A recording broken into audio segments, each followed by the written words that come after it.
Dude, welcome back to hanging out with the Dudes in Sports podcast. I'm your host, P Money.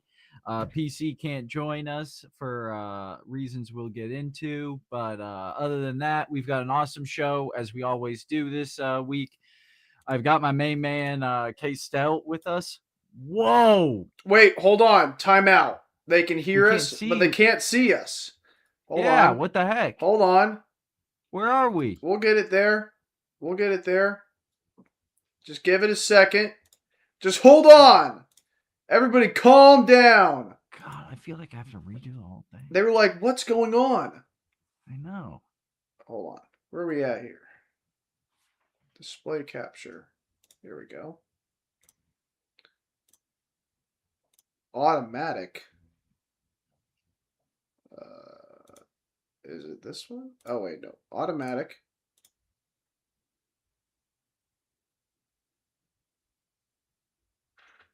No.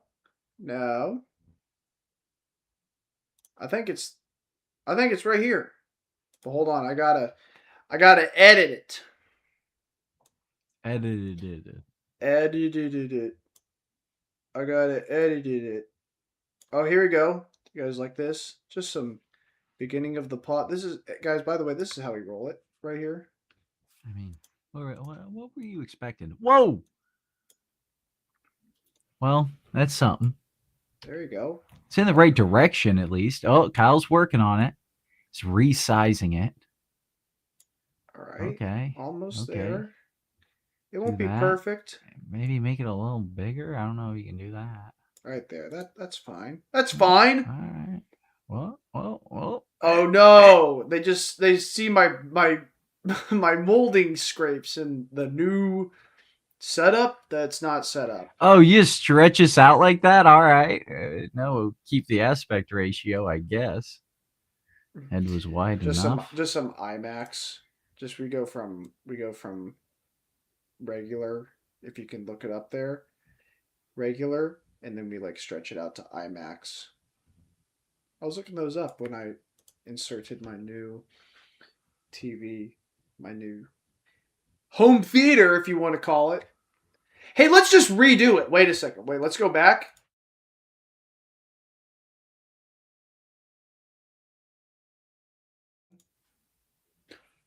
Dude, welcome back to hanging out with the dudes on the Dudes of Sports podcast. I'm your host, P Money.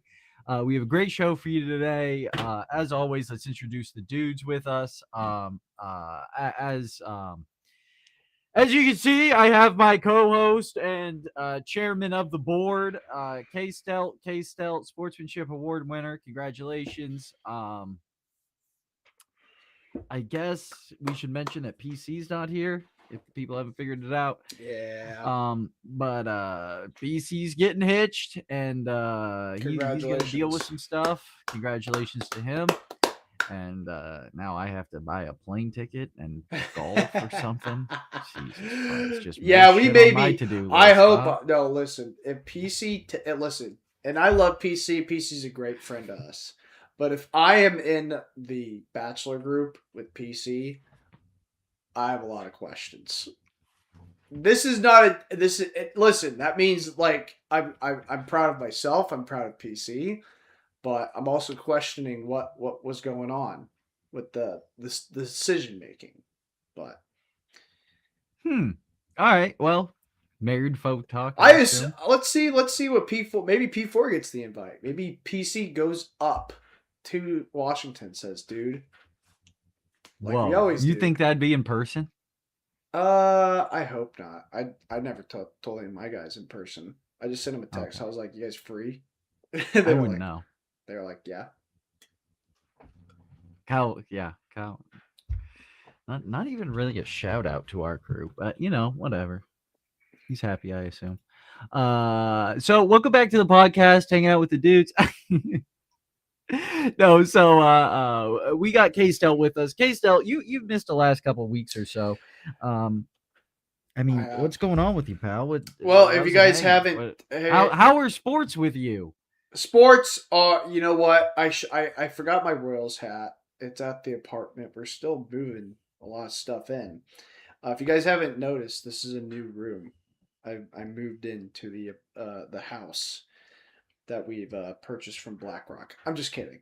Uh, but you can see the pianos here. That's cool. I like pianos. I like to play a little Keep bit. listening to what you play. No, I can't because the jack's not big enough. It's a weird setup. I need to get like an amp. They're expensive. I just bought a house. What's going on? I got a cool setup though. Right now I got 4 monitors. I set up the portable one just in case. I got TV up here. I got 2 main monitors here and a little one right here. And a cool little desk. Apparently me and P4 have the same desk. That's pretty cool. It's not painted. It's not designed or anything like that. If you want to take a look. Pretty well. There's a light. But yeah, not set up yet. Not really in its correct spot. But it'll get there. We'll have some time. Sports wise, yeah, that's right. It's a sports podcast.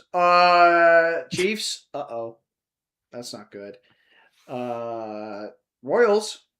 I'll give a thumbs up right now. Jayhawks. Lance Thomas can run, man. Lance Thomas can run. Isaac Collins. Is he a brother? He's got the curly hair. That's my question. KU. Mac McClung. Row. KU. Melvin Council Jr. 36. That's pretty cool. Can I get you on the record saying that you love DP? Absolutely. No, say it. I love DP. Darren Peterson, freshman guard for KU. He's probably going to be shut down for the year if we're counting 2025.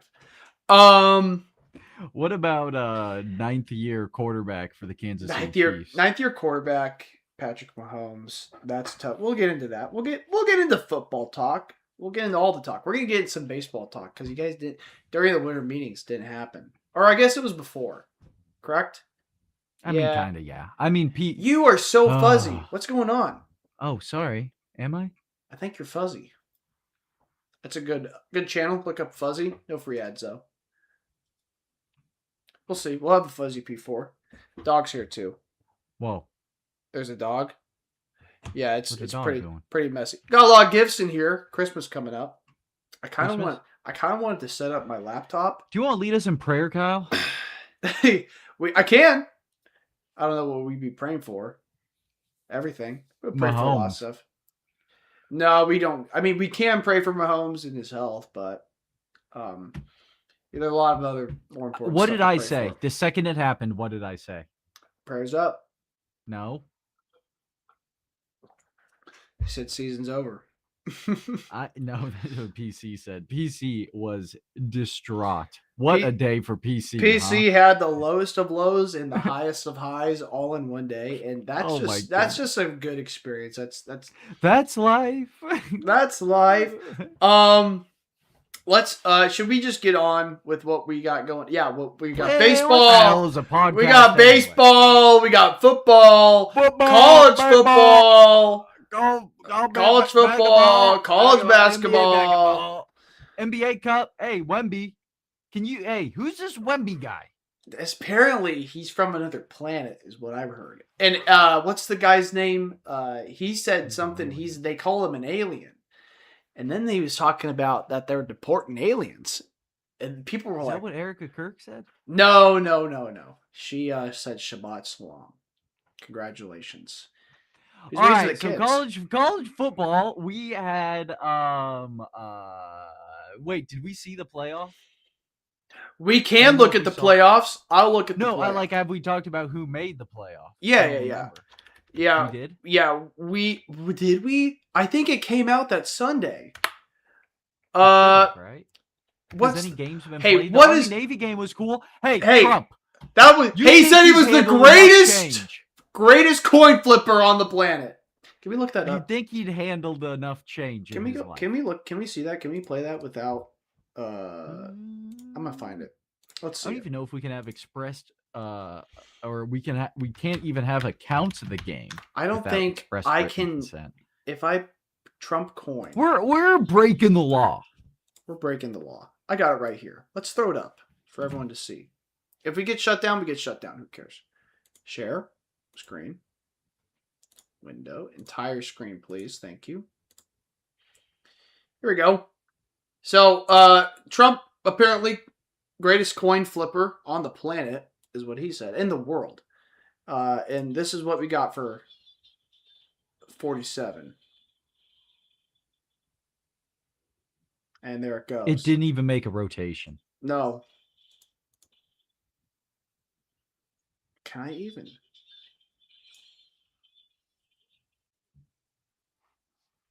There you go. 45 for you. Anyways, yeah, that was a great game. What was it? Did I see and 47? Did I see and 47? Correct. Did I see a? What was it? Like a 94-yard QB dart is what they call it in the Navy. Oh yeah, I didn't even. QB draw is what we normally call it, but they call it something different. Yeah, I mean, that was the only game. But you know what we will do as Americans, because we're proper Americans here. Hey, how's the rain, by the way? I didn't even ask about that. Oh, it's wet. Oh my goodness. It's so wet, by the way. I do believe that the college football playoff did come out while you guys were recording. But we have it right here. I'll share the screen. I like to do a little screen sharing if you don't mind. If you don't mind. Of course, by all means. If you don't mind. It's pretty simple. It's pretty obvious. A couple teams didn't make it. Notre Dame, join a conference. And then I guess BYU is one of those teams. They will be suing with their $6 billion asset church they have. And was there another team that didn't make it that was supposed to make it? Or is that? Well, Miami did make it. Maybe Duke should have made it, being a conference champion. Yes, we did talk about this because now they have set the precedent that Duke, an ACC Power 4, since they got rid of the Pac-12, now it's the Pac-2, which is now going to be like fucking spearheaded by UNLV and Boise State next year, which I mean, cool, but that's not really the basis on which the Pac-10 and the Pac-8 before it was founded on, with the UCLA, the USC's, the University of Washington, University of Washington's, the Washington States, the Oregons. But Friday. Yeah, I mean, setting that precedent's just crazy. I mean, how do you not let the hey, JMU, best of luck, dude. 19th, what would be a better game? I don't know. Whoa! 19th is our first game, though. It's only one game, Friday night. Alabama versus Oklahoma. That'll be fun. Hey, that'll be fun. And then we got 3 games on Saturday. Our first game is A&M versus Miami. I believe A&M should win that one. We'll have our picks out soon, but I'm just snagging through it. I'm just taking a look. No shame in that. There's been a couple bowls that have happened. I think Boise and Washington played last night. That was pretty fun. Yep. Except for Washington kicked their tail, which is obvious. Nothing much on the college football side. I mean, I could sit here and talk about KU football, but I'd just be running in circles, and that's probably the worst. Heisman? Yeah, Mendoza. He's speaking Spanish to his grandparents. He's Cuban. Take that, Scarface. Conservatives. Just kidding. But yeah, that's exciting. Pavia, is that his name? The kid from Pavia. What was he doing at the nightclub? He put some words up there. Put some words up on the, what was it, the club sign or whatever? I mean, he's gonna be. See if I can my find goodness, that. I can't imagine what's gonna happen with that kid. I wish him the best of luck. He's a jet. We know it. Oh. Not much college football. Him in New York would. Oh my gosh, it'd be like if we got Manziel. That guy does it for college football. And it's over. Let's go to the NFL. Let's talk about the real sport. Let's talk about America's sport, not this. All right. We want to go NFL. Let's go NFL. Well, let's look at the scores. I'm gonna do the PC thing. Whoa, that's an MLB. Whoa. Yeah, so Okay. let's start with Thursday night. Let's start with the old NFC Thursday night. South. Hey, who's in first place? Matching up. The Panthers. Well, no. That's Sunday. No. We got to talk about Thursday. Oh, but that is Thursday. The Panthers were in first place after the Falcons beat the Buccaneers. But they had to win today. Well, they had to win, but like after the game was over, they were like mathematically in first place. They did have to win, but now they are not in first place. Oh, you're right. Bijan never has the game. The Saints beat them? That's crazy. Man, I turned that game off. I can't believe it. I thought it was going to be over. Well, you're going into Sunday while we're talking about Thursday. I'm so sorry. Baloney. All right. Falcons, Buccaneers. Falcons beat the Bucs 29-28. Kirk Cousins, comeback victory. I think I saw the stat. 7% of all of Kyle Pitts' fantasy points in his career were scored in this game. He had 11 catches for 166 yards and 3 touchdowns. Just an absolute insane game for Pitts, who we've always known has been an athlete. I mean, it's so tough to write these guys off as busts. I mean, all of them would kick the shit out of all of us in a combine. And, like, don't even talk about, like, in real life if it came to, like, but whatever, right? Like, Kyle Pitts has always been, I mean, what is he, like 6'4", 6'6"? I mean, I think he's like 6'5". 6'6", 250. Yeah, he's probably 6'5". So, I mean, what are you doing? The kid's fast, so great game by him. Bijan never, like I'm saying, and Bijan was my number 1 pick in fantasy. Maybe we could talk about fantasy. I lost in the semifinals. Oh, my goodness. Oh, yeah. I lost in the semifinals to Nick Howard. I can't believe it. We should pull that up. But, little slight docs right there, but whatever. Oh, yeah, sorry, by the way, I'm married. That's my wife, by the way. No. That's no. I'm dead. Is that what you're saying? Is that when you die? No. So you got Bijan Robinson, who never quite has the game that you expect of him. Like this was a great game, obviously. 19 carries, 93 yards, just under 5 a clip, kind of what you're looking for, and then 1 touchdown. Which, I mean, by all standards, I think he put up almost 30 fantasy points. Like, great game, right? Like, I couldn't do that. I mean, I could do that in a high school game. But you always think that, like, what is Bijan going to go off for this, like, 17 carry, 225 yard, 4 touchdown game? And it never quite happened. So I thought this was the opportunity. Anyways, they got the win. Baker has looked bad ever since he called out Steve Wilks for cutting him when he was on the Panthers.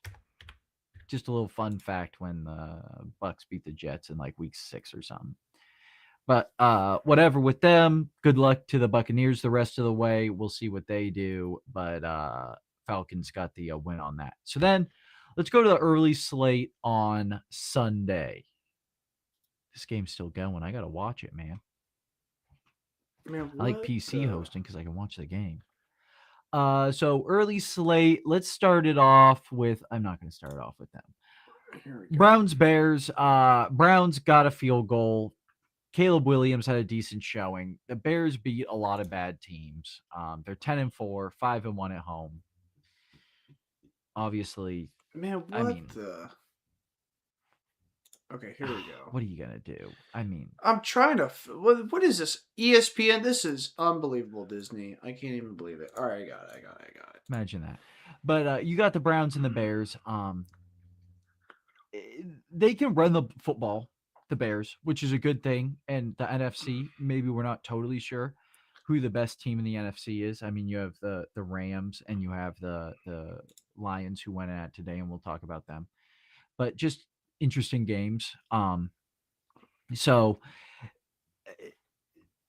Bears beat up on the Browns. Like, what do you want me to say? They're better than some, but honestly, if you were to really ask me as far as like playoffs and all that is concerned, like, I don't know. It's so tough to say because, like, where does mid stand? Like, if I say if they're bad, does that mean that they're top 5 in the NFC, which is of 15 teams, that's top third. I mean, if I said you were top third, would you be that happy about that?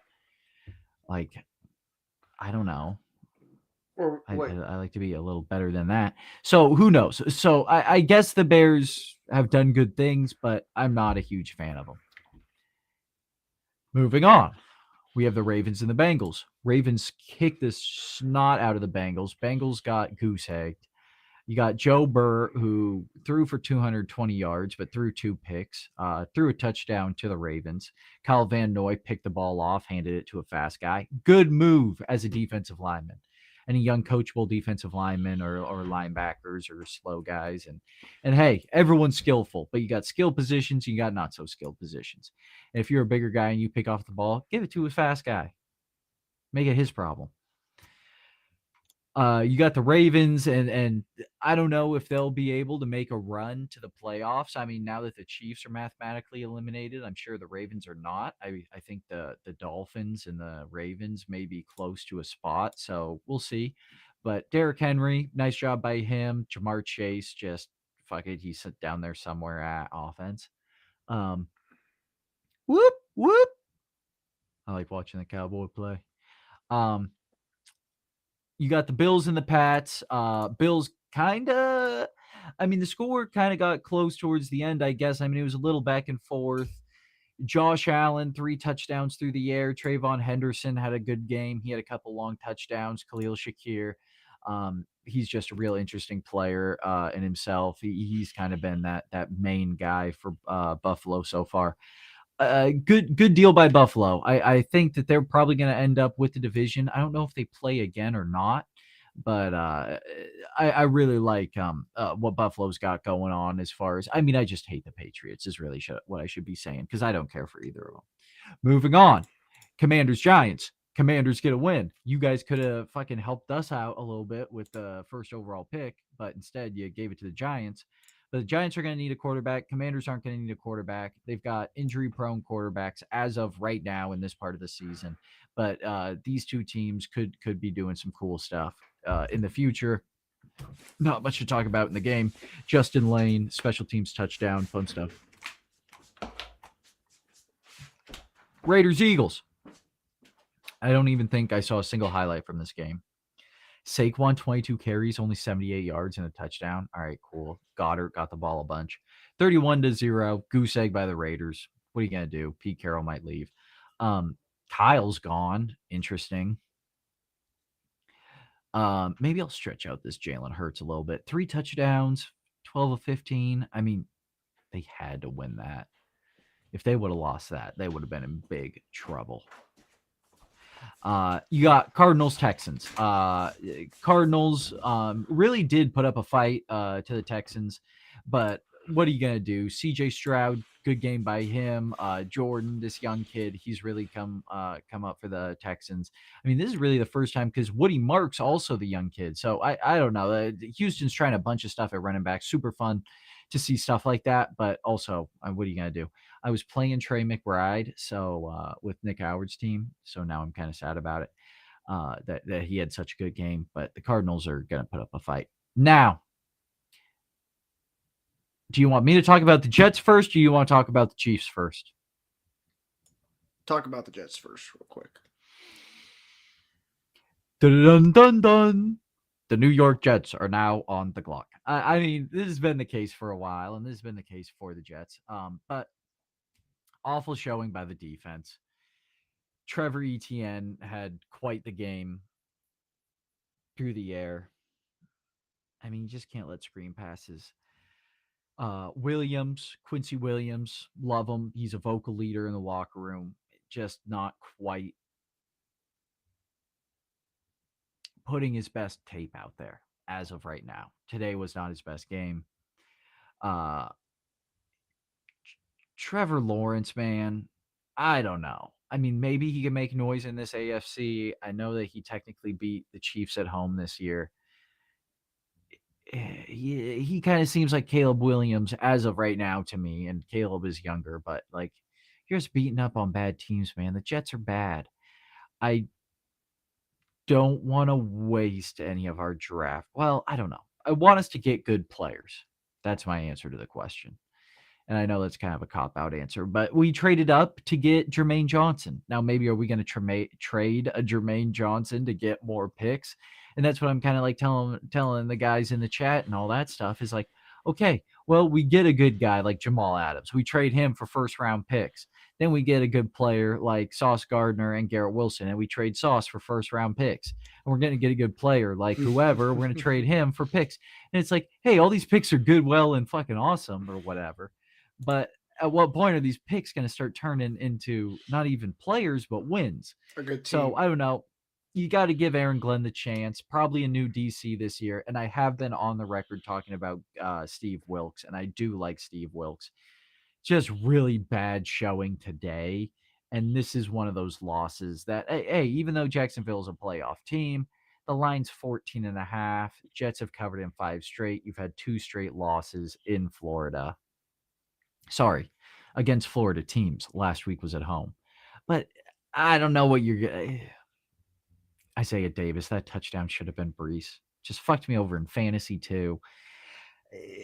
What are you going to do as a Jets fan, right? I mean, I storm in one day and tell them to change the fucking offense. Like, you just got to sit and wait. So, yes, I'm tortured. What is a good soundbite? Like how that kid went viral. Like, what's a good soundbite that I can say? My life is awful and horrible. I'm thinking of one. I'm so sad all the time. I do like one. Here, I'll pull it up.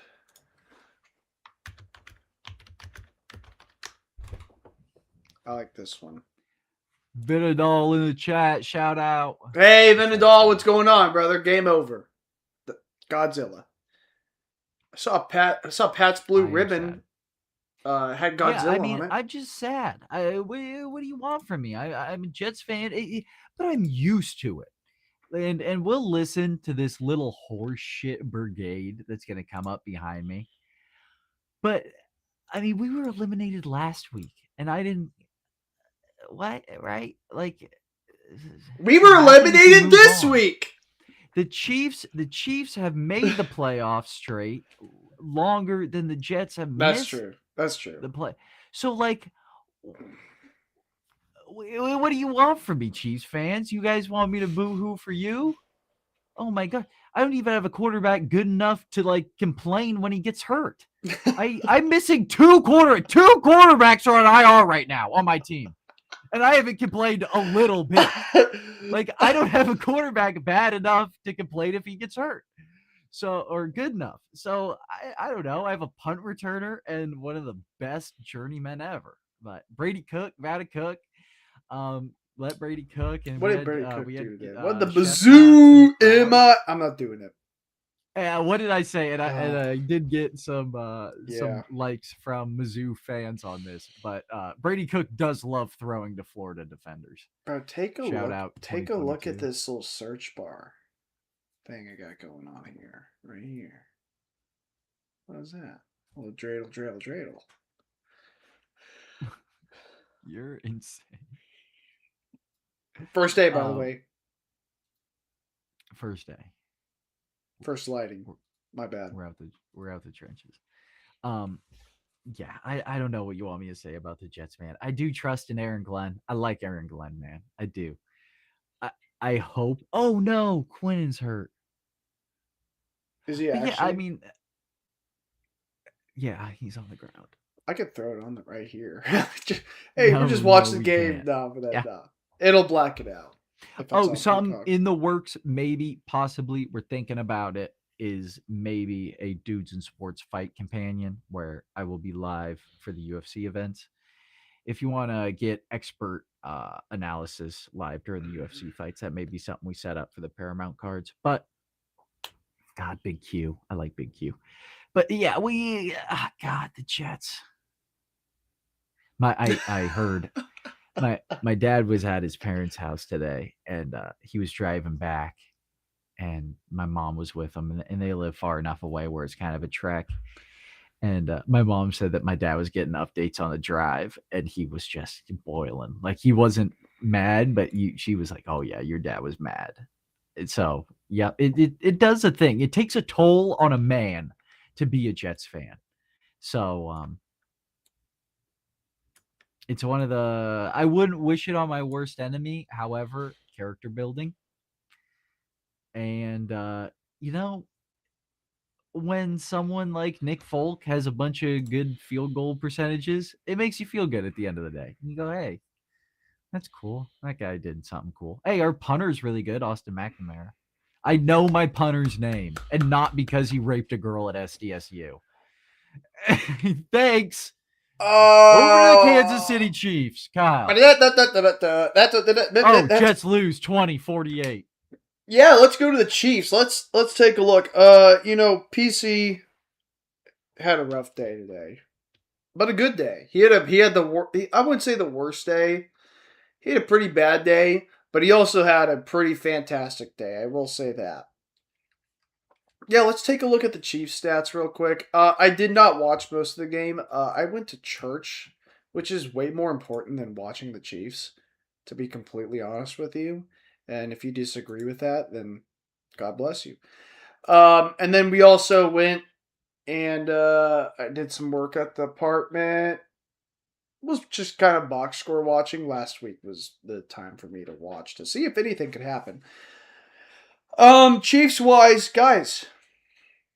If you are Chiefs fans, love the chat. Thanks, P4 for jumping in. Yeah, if you were box score watching, like, or just like game track watching, I guess, on like ESPN or like CBS, you'd notice like every like 12th play, like a Chiefs player said injured and out for the game. That's just kind of what happened. The Chargers were out for blood. They came in hitting hard. I could go has a broken left hand, by the way. What's that? Their quarterback has a broken left hand. He does. Patrick Mahomes did tear his ACL on the last drive of the game.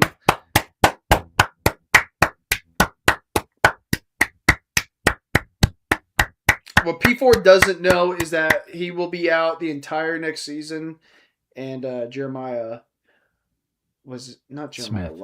Smith will be a Chief, and that's how it will work. I'm just kidding. Yeah, it tears his ACL. I think the Jets have 3 first-round picks. I think that the refs like instantaneously were like, "Oh, he's hurt. Flag." Just throw it. I mean, guys, I could go on with the whole song and dance of what I think the Chiefs' problem was. I've been telling Nick Howard this from the beginning. Before the season even started, I was like, it's gonna happen. I was telling him, I was like that one guy that's always that your fucking team would win 10 Super Bowls in a row. Wait. Let me talk first, and then you can start talking. Or that sounded so disrespectful. And then you can counter my dissent or whatever it's called in debate. I should know that. Kyle has a traditional marriage. There's a guy on Colin Cowherd. I forgot his name. A Hispanic guy. No. He's like the co-host or whatever. Oh, Jordan, every year he goes, the Chiefs are gonna suck, they're awful, and every Chiefs fan like types in, they go, "Oh, this guy's a clown, like he doesn't know what he's talking about." And personally, like most of the years I go, "Oh yeah, he doesn't know what he's talking about." And this year, it all started when they decided to not bring back Pennell, and they gave the Jets a 7th round pick for Derek Nani. And that happened, and I was like, this is kind of odd. And then all of a sudden, Esapole, who has done pretty well for the Chiefs the past 2 games, they cut him, sent him to the Jets, and the Jets were like, we don't need him anymore, because they actually have okay left tackles, and they just don't have a good quarterback. Then it's kind of like the Rule 5 draft or whatever, baseball-wise. Esapole comes back. And it took our second string left tackle to get injured from the game to put in Esapole, and he's probably our second best tackle, like on the roster, behind Simmons. So that's number 2. of where the coaching staff actually goes, oh, wait, a kid who's a rookie, who's talented, but doesn't know the plays. Because knowing the plays is the most important thing, which it is. But, like, you get where I'm coming from. Oh, wait. Being available is the most important. Well, that's the thing, yeah. Josh Simmons. But he's good. He's good. He's actually a pretty good, backup tackle. In our case, he's our second best tackle. And, there are a couple Chiefs fans that kind of noticed that something was going on. We gave money to George Karlaftis. And part of me was like, okay, this, the market's high. Got to pay our guy who we thought was pretty good, a lower market. None of that worked. And not only that none of that worked, but everything else isn't working. And this is just for this season. I'm not complaining about the whole thing. Because it has worked, and as anyone knows, professional sports, they evolve so fast. And, when a good coach comes in, has this system, tries to keep it for a while, it doesn't work. It didn't work last year. The only way it worked last year was because we were lucky. That's true. Like, we signed a deal with the devil. I think you've seen that text, the tweet I sent you, or the X post or whatever. Like, it almost seems like this whole situation that we've been in is almost like a devil's, contract. Like, after the 2020 Super Bowl, they were like, "Here we go. We're gonna sign it, and that's how it's gonna happen." Taylor Swift, Travis Kelce, all that stuff. And the only thing that, like, bugs me about it, like, honestly, is because Patrick Mahomes is such a good talent, and he's done a lot. And, like, just watching a team like Seattle still do well, and we'll talk about Seattle in just a second, but watching a team like Seattle be able to retool, because that's where I'm at, and I'm watching these Seattle fans and how sad they were after the Legion of Boom, which wasn't nearly the dynasty that kind of the Chiefs have dug themselves, but it was to a certain extent close. I mean, they I'd say had like a close, bunch yeah. of very good players, and they made it to a couple of Super Bowls. They were doing some things that were not unheard of, but out of the norm for sure, especially for this area. And then they had a down year, maybe a few, and now they were able to retool. How do you see this Chiefs team capable of that? Because I mean, I'll say here that, like, there was no way that you could convince a Seattle fan that, like, the Seahawks will be good again within the next decade, and it will have nothing to do with anyone that's on the team right now. Not even Pete Carroll. Like, not Russ, not Doug Baldwin, I not think Tyler Lockett, not Percy Harvin, not fucking Golden Tate. Like, you can go back, and they had different guys every year. Yeah, and but that's kind of what the Chiefs got at wide receiver too. Like, who are we gonna have? Like, you're gonna have a guy who's in high school right now, winning Super Bowls with some quarterback you never heard of. That's the cool thing about sports, though. Like, for most fans, and I'm not trying to dog on the Jets for this, but, like, normally you would think as a sports team that, the bad years are going to get better, but for some reason, the God or the devil has decided you don't win the Super Bowl every 32 years. It's not a fucking spin the wheel rotation. Yeah, but the science and the math and the scouting has gotten better, and I think in the past it probably was going to be hard because football fans back in the day were probably, I would say, a little bit more connected with their players. It's like, oh, if we don't have these guys, it's over, because it was the emotional connection. And I think, personally, in my opinion, that was the Chiefs' whole system this year. It was, we need to get guys who know our system, who have been on the team, and aren't, like, completely old. We got to bring them back to know what they were doing. And at the end of the day, like, they played in how many ever Super Bowls, and those 3 years that passed, like, it went by like that. There were more kids coming up. There were linebackers. There were slot corners. There were safeties.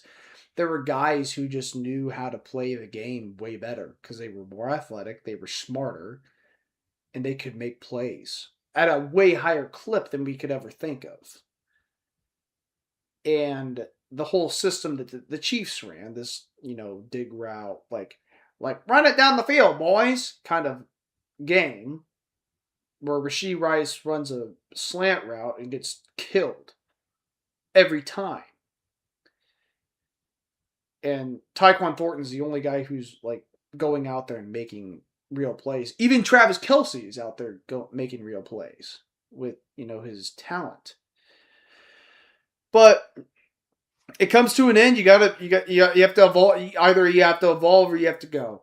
So, and I don't want to be the Andy should be fired immediately guy, but I want to be the, like, Andy, you have one more year to change what you're doing. If you don't if you try to do the same thing and it happens, you're giving an ultimatum to a 3-time Super Bowl. Okay, but at the same time, every professional sport is about what you're delivering and what your expectations are. And if your expectations are high, do you think and you Patrick actually tore his ACL, or do you think I assume he did. I assume he did. I mean, the way it looked like he tore his ACL. I assume he tore his medical degree from. I can go get Aubrey. I can call her. Just kidding. No. But the thing is that, like, the expectations, what happened in the past, you expect that from those guys, and when it doesn't happen, of course you're going to get upset, and then you go, hey, you have to change it because it's changing immediately. And if it doesn't change, then he either has to retire or he has to get fired. Like, that's just the only way. Because at the end of the day, like Pat has 3 Super Bowls for us, and when you have that talent, you don't want to waste it. And that's just coming from a Chiefs fan. I don't want to sound boastful. I don't want to sound like arrogant, even though it's going to come across like that. Like, I don't know how else to say it. I don't want to go, well, Pat, like he does, like he did stink this year, regardless of the EPA and horse crap and the QBR and whatever overall. But he stunk this year. The whole team stunk this year. And, I could go in and say this is actually, like, this record is a, outcome of what you do when you sign a deal with the devil and all that stuff. But good luck to next year. What's Brett Veach going to do? Are they going to change the way they do offense? Is it going to be the same? Or how many people are they going to trade? Where's Trent McDuffie going to go? All that stuff. I hear Chiefs fans all the time. They're talking about, everybody but Simmons, Creed, Patrick, and Jones are available. And it's like, guys, what are we even talking about? Like, what are we even talking about? Yeah, I guess the rich kid didn't get his spoon is the whole moral of the story behind this complaint. From a Chiefs fan talking to a Jets fan. I mean, that is like the complete polar opposite of complaining, of the complaining spectrum. And who's the one smiling? I always smile. I can't even see her smile. I got the main man for Way Out West, like, in the way. Anyways, if you want to talk about the Chiefs, you can. I kind of want to go on with more NFL talk. I kind of want to just get to baseball, to be completely honest with you. Lance Thomas, boy can run. Yeah. Wait a second.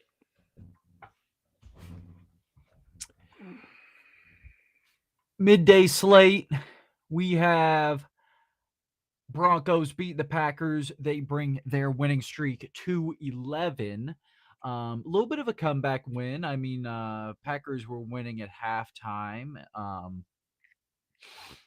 26-34 your final, 300 yards for Bo Nix. Congrats to him. What do you want? Lions, Rams. Rams beat the Lions. Stafford, good game. Is there anyone in the NFC that can beat the Rams? You know what? I was thinking about, like, the Rams are so the way they run business is they like, you listen, we're not making the Super Bowl, let alone the playoffs, unless we're going to win it. Because I think the Rams should be the favorite, in my opinion. Mm-hmm. Man, Stafford's a legend. we're gonna look back and go, is Patrick better than Stafford? People are gonna go, what are you talking about? And the Stafford people are gonna go, just take a look. Take a look at the reference. I mean, come on here. Get out of here. 368, 2, 1, 2. Baseball Writers of America. I'm not sure how much Kyle wants to get into media, but don't ever give this man a Hall of Fame vote, please. He'll just look at fucking sabermetrics and Exwo bacon. No. I'm using eye test. I'll watch every third game against the Royals. That's unbelievable. I watch every game.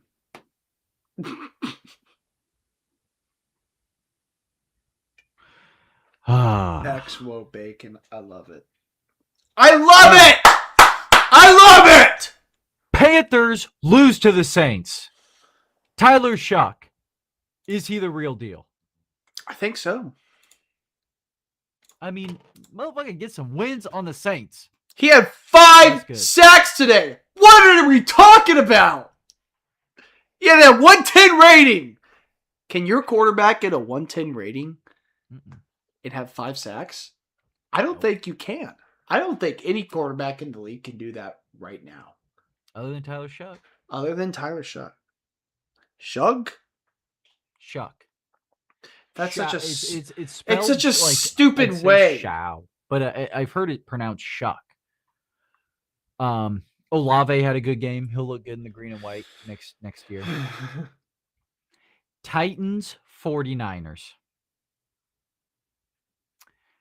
Jeffrey Simmons, best tight end on the Titans? Is he?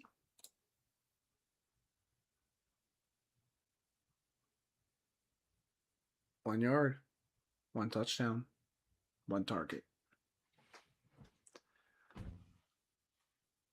Gunnar Helm, I'm not even kidding you. Other than Van Jefferson, I have no idea who these guys are, except for Tony Pollard and Tajay Spears. Other than that, I have no idea who these guys are. Their team is awful. Holy cow, Nick Howard. Shamir Dyke? What are we? Shamir DK. Oh, I'm sorry. DK. Oh my God, the Cowboys are going to kick the field goal. I need to put this on my phone. Dang it. I want to watch it. Yeah, the Titans are no good. Colts Seahawks. Philly Riv almost did it in Seattle. How crazy is that? He did almost do it in Seattle. And dude, honestly, if we're talking real here, like if we're really speaking the facts, like the idea that Philly River came in to try to save the season of the Indianapolis Colts is crazy. It's actually downright bananas. Are they actually kicking a field goal here? Yeah, because now they're only down by 8. And they're going to onside it. 9% successful this year. That's the thing with... What's it happened like 2 times? 4. 9% successful, and it's happened 4 times? Yeah, I think they said 49 attempts. Oh, 49 attempts of the... Oh, okay. I'm so 49 attempts. It's been recovered 4 times. That's 9%. Yeah, okay. I was like 4. Welcome back to Dudes in Math, where Kyle's you a said fucking 4. retard. You said... There we go. It's over. We just got banned. And shut down. I'm just kidding. No, you said 4, and I was like, how is that possible? I was like, it's only happened 4 times? Yeah, Philip Rivers, let's see what his stats were. You know what? 18-27, 120, 1 touchdown, 1 pick, was sacked once. He also had a carry for -5 yards. QBR of 52.4, rating of 73.1. Don't know what any of that means. Sammy D, not a great game by him either. Oh my gosh. Nope, I think they got it. Yep. 9. Jackson Smith, good game by him. Charbonnet, K9. Wait, was there no touchdowns in this game other than Philly Riv? I think The so. touchdown. The Seahawks didn't even score a touchdown. Jason Myers, 6 for 6, 18 points. They beat Philip Rivers. Good defense in Seattle. All right. I think that that does it for the midday slate. Sunday Night Football, it has just gone final, 34-26. Vikings win 9. CeeDee Lamb leading receiver, Javonte Williams leading rusher, Dak Prescott leading passer. Doesn't matter. We came in to Yo House and got the dub. Walk in, Yo Trap, take over Yo Trap. 9, bro.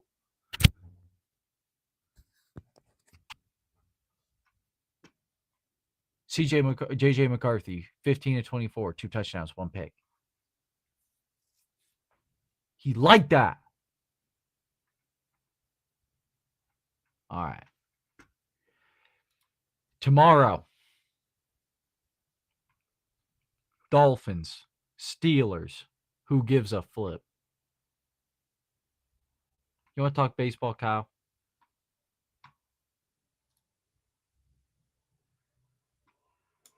I can talk about baseball. Talk about baseball. That does it for football. We went over college football. We went over NFL. We're going to talk about baseball. Then after that, we might do a little bit about college basketball. Maybe touch on MLB. Do some UFC. We're talking about MLB. Reasonable hour. But let's do some baseball talk. We got Kyle back, our residential baseball expert. I will correct him on everything he gets wrong, which we could only assume will be most. But Kyle, take it away. Yes. Well, guys, if you have not paid attention, if you have not looked, the winter meetings, the most exciting part of the offseason of baseball, has occurred this week.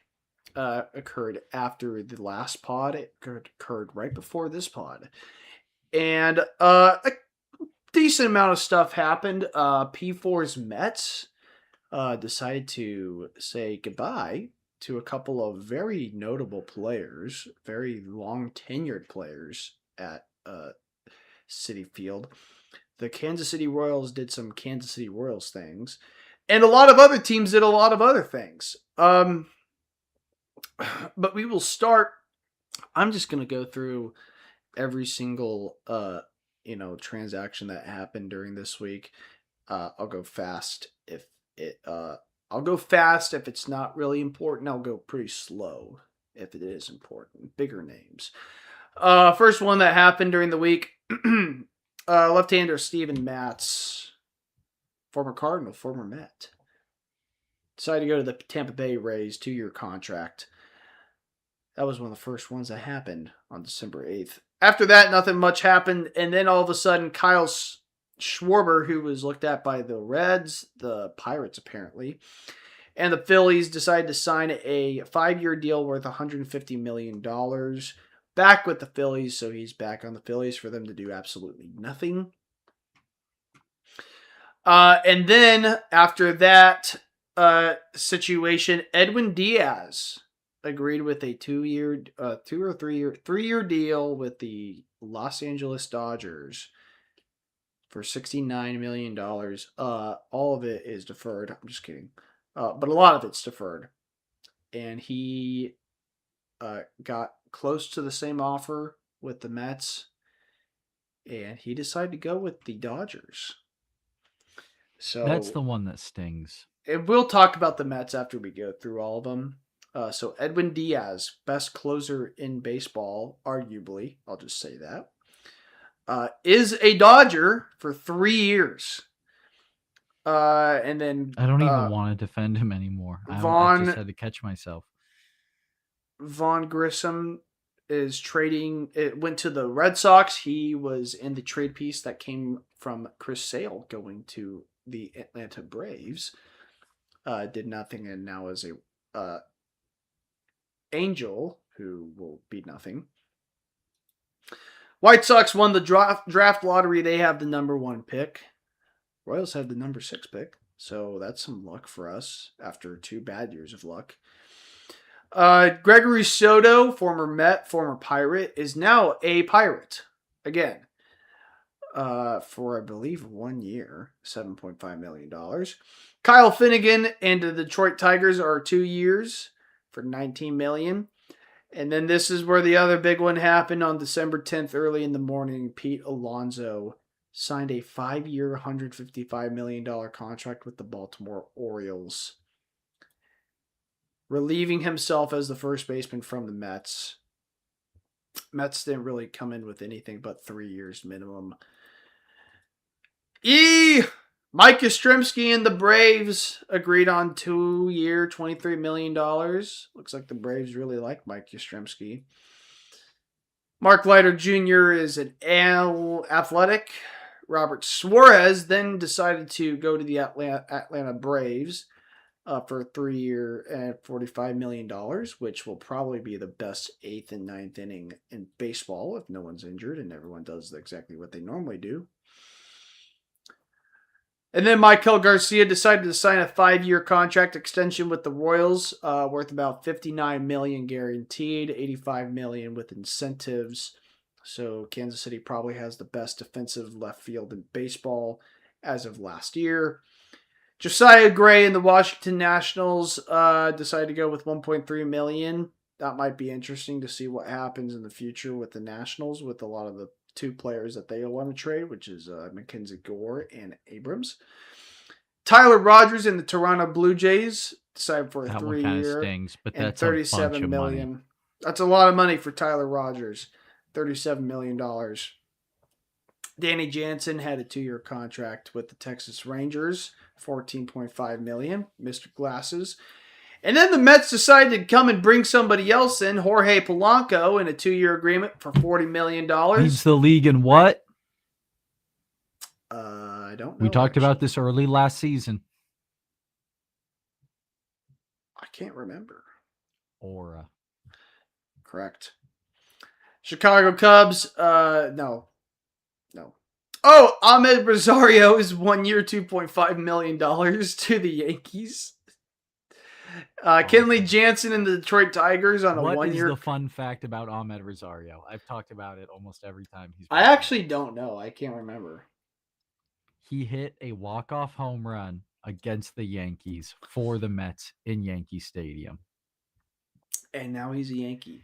During COVID season, they had like a seven inning split game after like a rainout or something. Mm-hmm. And it was at Yankee Stadium, but one of the games, the Mets were the home team, and there was no one in the stands, and he hit a walk-off home run in Yankee Stadium for the Mets. That's pretty crazy. It's very crazy. That doesn't happen. No, will never happen again. Unless China. Just kidding. Kenley Jansen and the Detroit Tigers are 1 year. 1 year contract. Tigers have a 9th inning guy. Vest goes to the 8th inning. And then Dustin May and the St. Louis Cardinals agree upon a contract. All right. Howard's happy about this. I mean, I guess if you're that bad and you need like. And then I think one of the last tweets before the Patrick Mahomes thing, Kansas City Royals acquired outfielder Isaac Collins and right-handed reliever Nick Mears in a trade with the Milwaukee Brewers, and they gave up Angel Zerpa. I think that was one of the first trades that we got in that whole thing. That was like an actual player for like Major League players, I guess. And that's the last of it. That's the last we've heard of. Mets lose 2, add 2. Oh my God. What? They lose 2 guys. They add 2 guys. Who else did we add? You added Polanco and you added Devin Williams, but I guess you added Devin Williams before. I guess, yeah. Other than that, I mean, I'm not going to go over every team's out. Why'd you put it like that? It sounded funny in my head and didn't come out right. P4, what's going on with the Mets? What's going on? I wish them well. We're Struggle Bus family.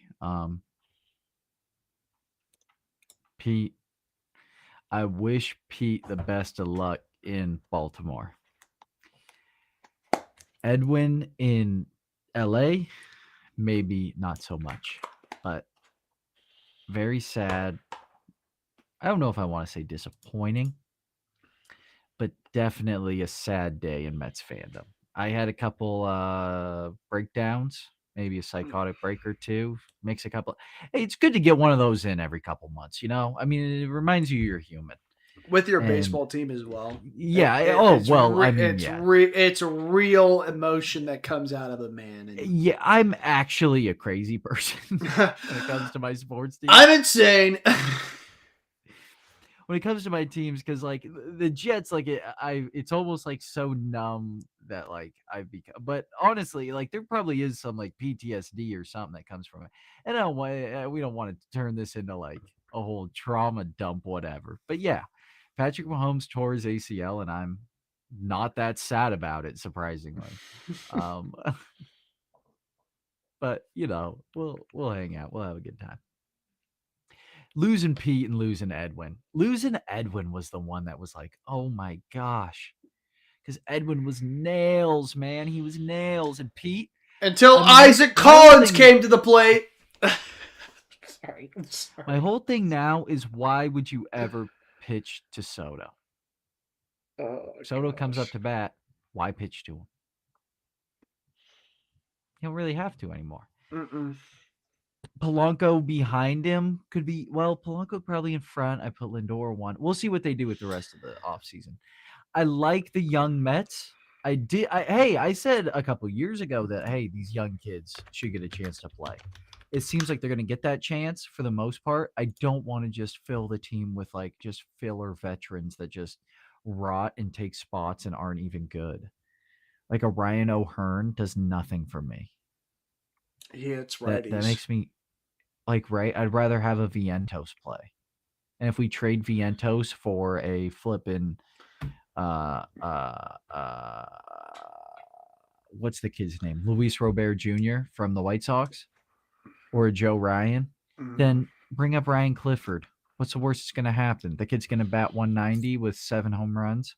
Oh, well, the Royals just missed the playoffs by 1 game by calling up Jack Caglione to do that. So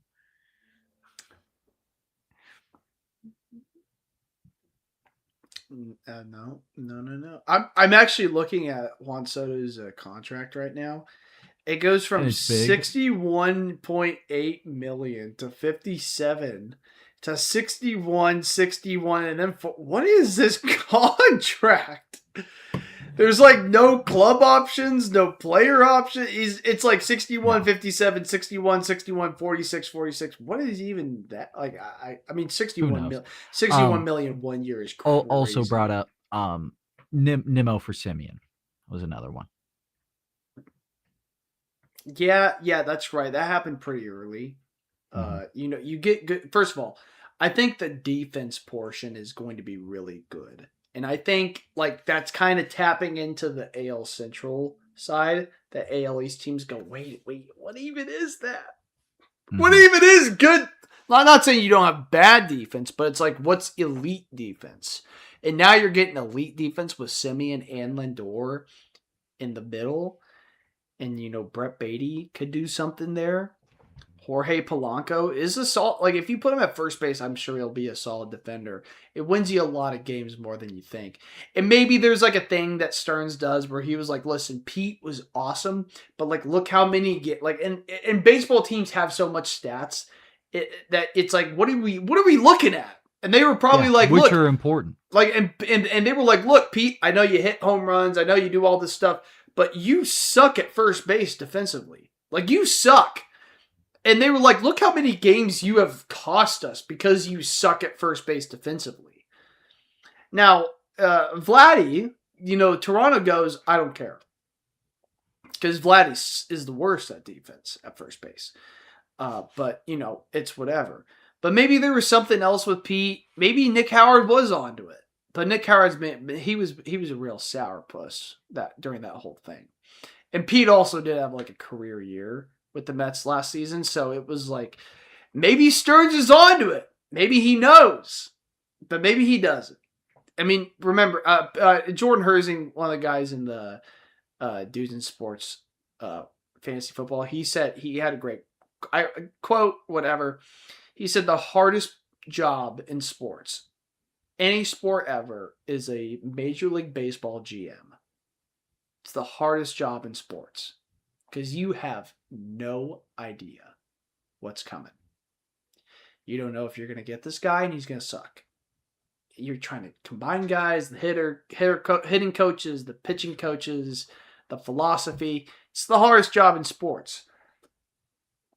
So, I think the Mets won't be terrible this year. I think they're going to be pretty good. For the National League, it's pretty simple. It's just beat the Dodgers.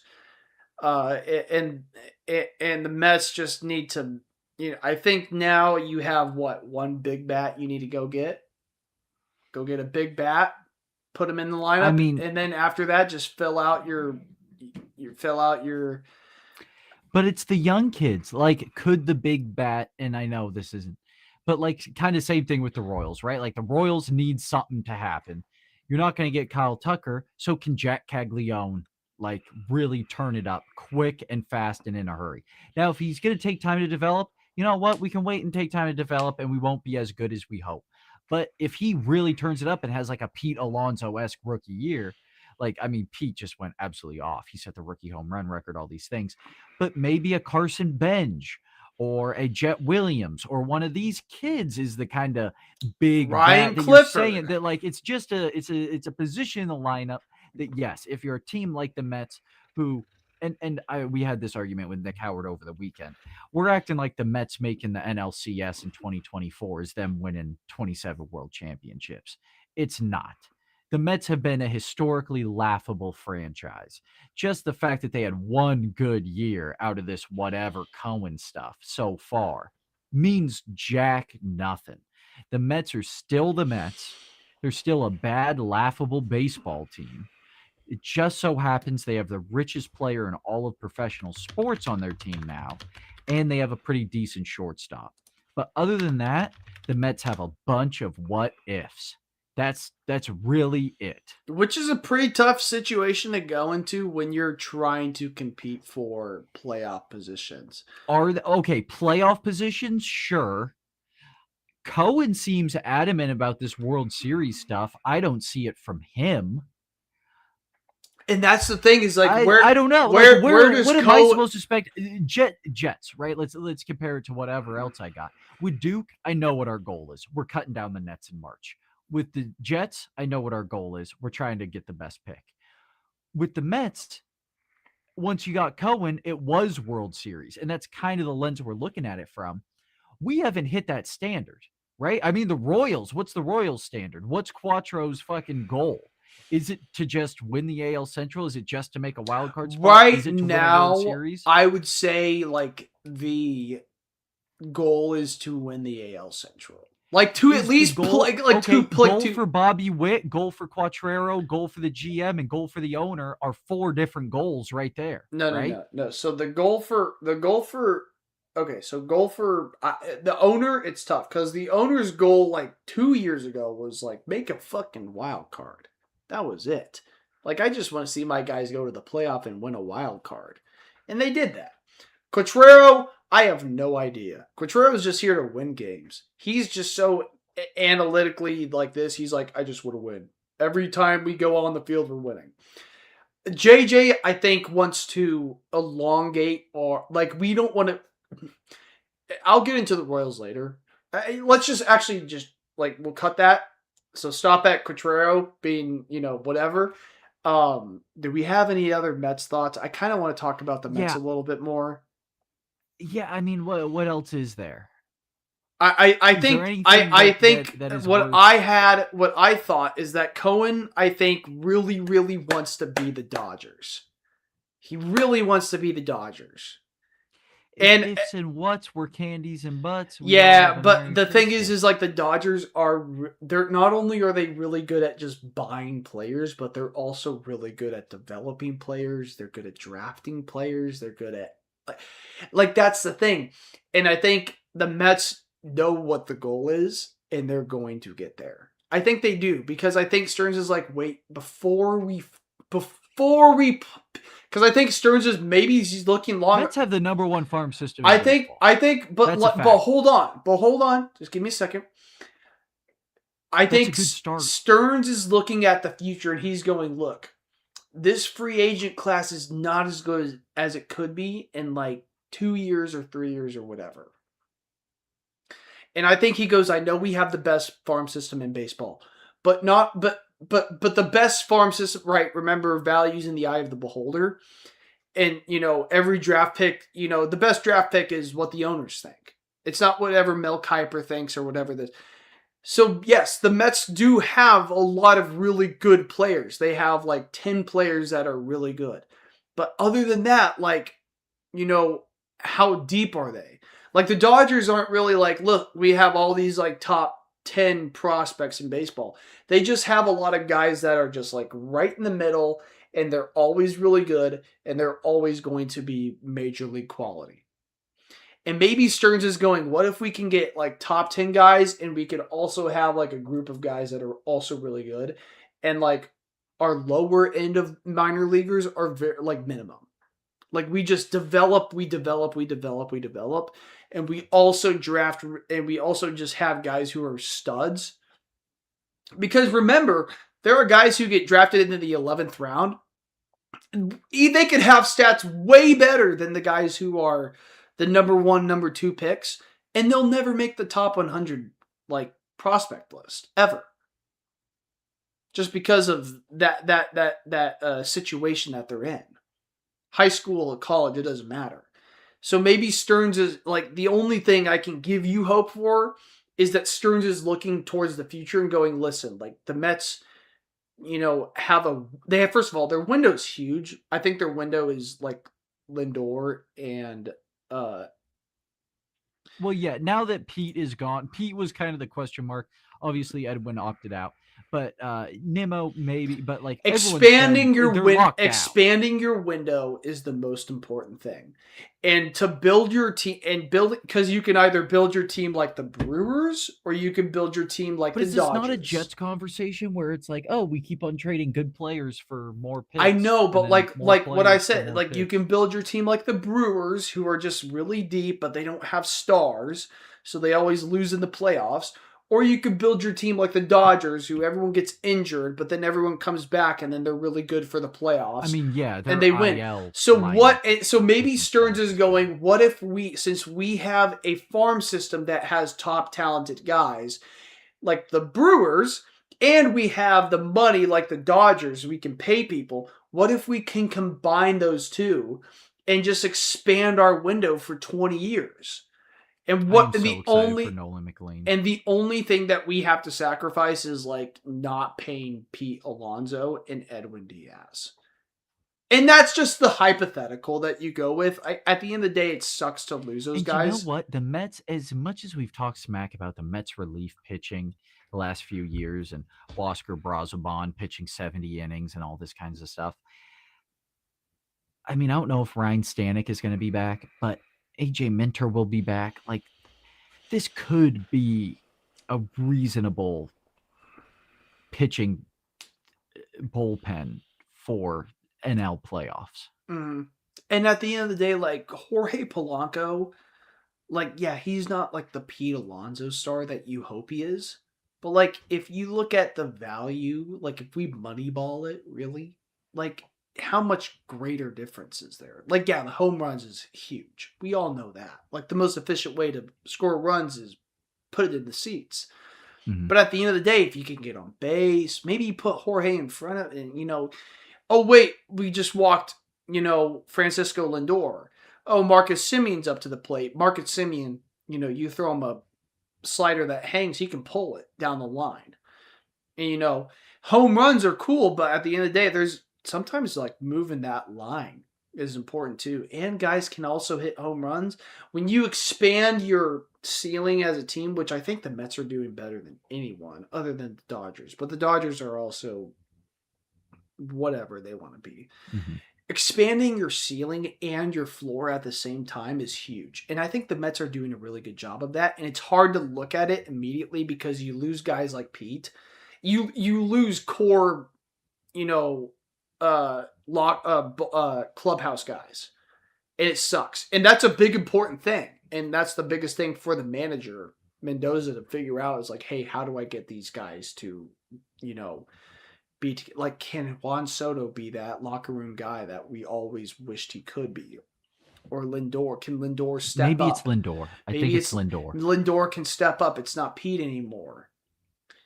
Like Hey, Pete. you keep talking Royals ball. I'll be right back, folks.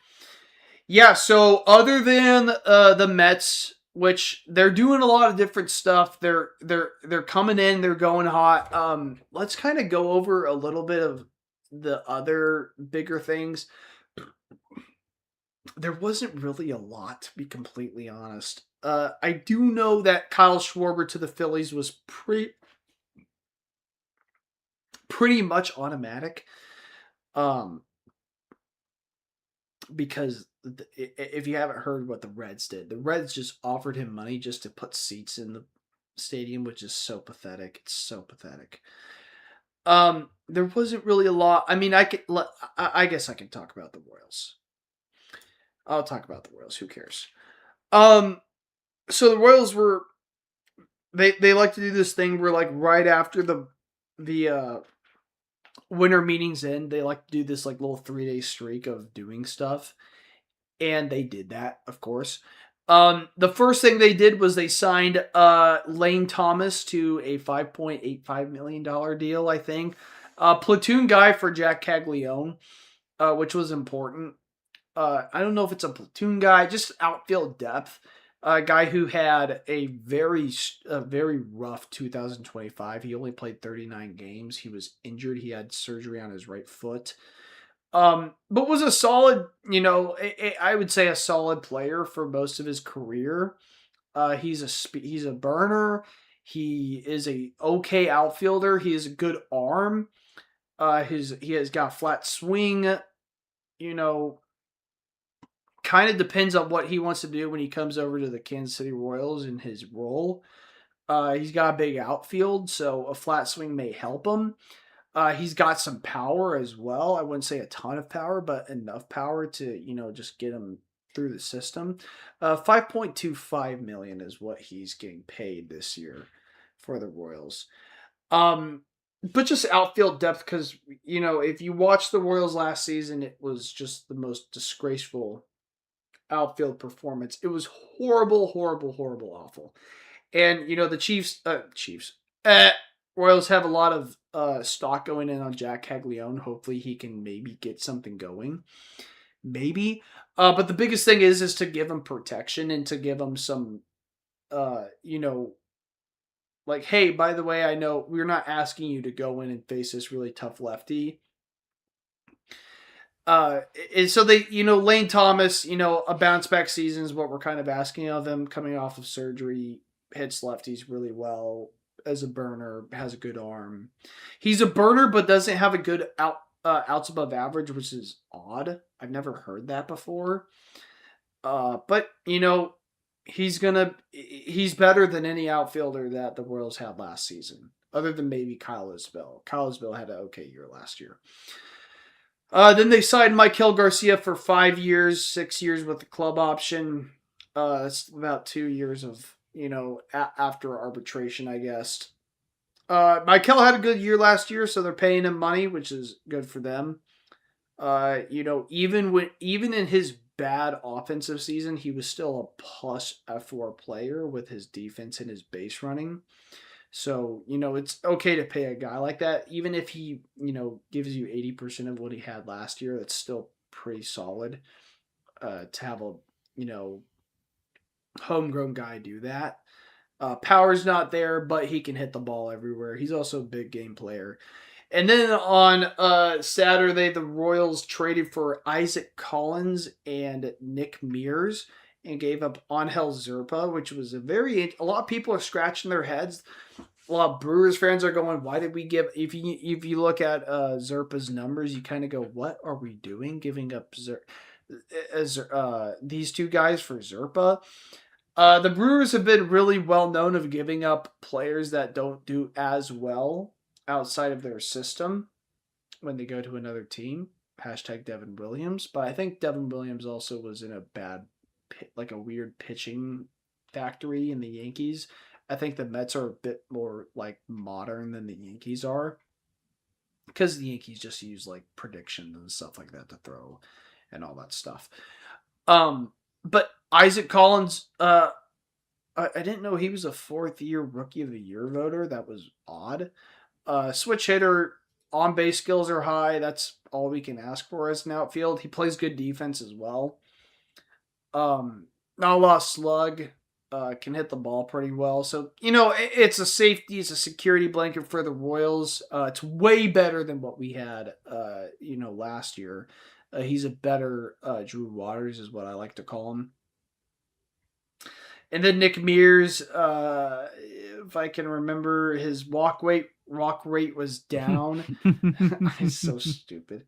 Walk rate was down. His strikeout rate was also down, but he still has a lot of chase on his stuff. He's a fly ball pitcher, which I think will work for Kansas City with that giant outfield. But Angel Zerpa goes to the Brewers. The Brewers, I think, get a pretty solid piece. Zerpa is I call him the Soto destroyer, because Soto could not hit off of Angel Zerpa. He could not as a Yankee. When Soto came, when you say stuff like that, it makes me like you more or less? I don't really care what it makes you feel like, but right. That is what Zerpa is. He is the Soto destroyer. The way he doesn't have a lot of extension, but with that lefty sinker slider stuff, he can place it in a weird spot that Soto doesn't really know what to do with, which is interesting. He doesn't have a lot of swing and miss, but he has a 65% ground ball rate, which is pretty solid for the Brewers because they have a pretty good defense. 6th inning guy, bunch of lefties that won't come out of the game type of pitcher. So they got their piece, I guess. And then maybe they can use them to get more swing and miss, maybe. But it's whatever. That's about all I got for July baseball. 7th through 9th. What's that? July 7th through 9th. Think Zerpa's arm will hold up till then? It should. He doesn't have a lot of extension on his stuff. Well, in New York. We'll see. He'll be used for sure. So your righties better be on their game, because righties can't hit him. He's a lefty specialist, is what we like to call him. Other than that, baseball's done. We'll see if more things occur. We'll go to college basketball. I need to go to the bathroom, like really bad. So if you want to start with college basketball, we can. We don't need to jump on it for too long.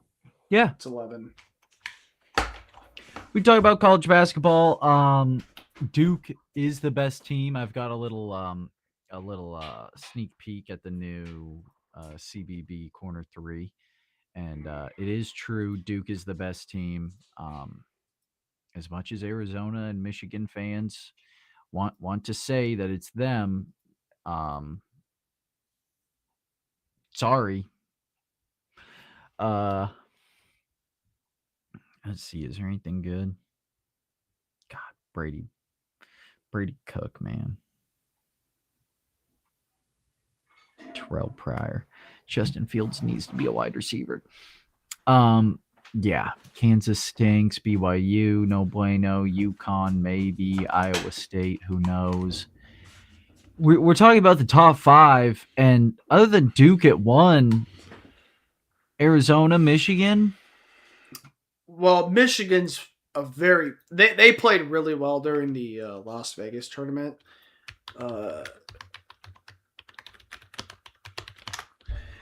And Arizona played well yesterday as well. What did Michigan do? They beat Maryland 101-83. Oh my gosh. They've scored 121, 94, 120, 102, 101, 102, 89, 101. So their offense is insane. and their defense is really good as well. So the Wolverines, Arizona's one loss away from never going back to the number one position ever again. But Arizona's playing pretty well. They beat Alabama, they beat Auburn, they beat UConn. So they're a solid team. Duke, is at number 3. I think they're winning closer games, but they're also playing better teams. So I don't really know what to say. They beat you could say the Kansas win is a good. Do you want to say a Kansas win is a good win or a bad or like a okay win? Like not like.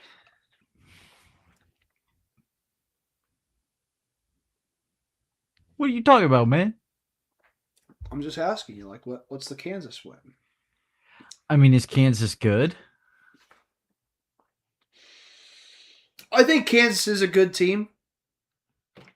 Then it's a good win. All right. They beat Michigan State 66 There are to 4 60. teams ranked top 10 in both offensive and defensive KenPom rating. I believe that's Arizona, Michigan, Duke, and UConn. Close. Purdue? Replace UConn. Purdue, Iowa, State, Gonzaga. Gonzaga. Gonzaga I don't really put up there. I don't know. Strength of schedule is really bad. Top 10's pretty good. One loss. Yeah. I mean, Michigan, I guess. When does Duke play Michigan? Vanderbilt's 10-0. Duke plays Michigan February 21st. But Texas Tech coming up next week on the 20th. I'm very shocked. I'm very shocked that NC State's not ranked. I know they have 3 losses, but their offense is whoa. Nebraska, hey, they beat Iowa. That's pretty cool. Nebraska's undefeated. Yeah, but like, is that like the Vanderbilt undefeated thing? It's like St. John's is 20. They're 22, 6-3. Auburn. 8-3. Syracuse lost to Hofstra for the first time in team history. Are you serious? Yeah. Well, Duke's doing their thing. It's tough to get into college basketball, even with these like tough games that they play. It's like the team's still getting to know what their job is and stuff like that. So Duke's pretty good though. I'm excited. Good team. KU did well. How about Melvin Council, 36? That was crazy. DP might be out for the season? Question mark. I don't know. It's tough to talk about college basketball without PC, without the fiancé. Oh my goodness! Is the man also a fiance? Like that's not a gendered word, is it? Yeah, it's not gendered words. He is a fiancé. They're both fiancés. Mm-hmm. Well, whatever floats your boat, I guess. All right, we want to talk UFC. Do you want to pull up the UFC fight card while I go through it? You're muted. Oh. Yeah, I'll get that up real quick. I assume it's just the UFC website, correct? Mm-hmm. All right, just give me a quick second. Events. Oh, what just happened? Past events, correct? It was Cop versus Royval.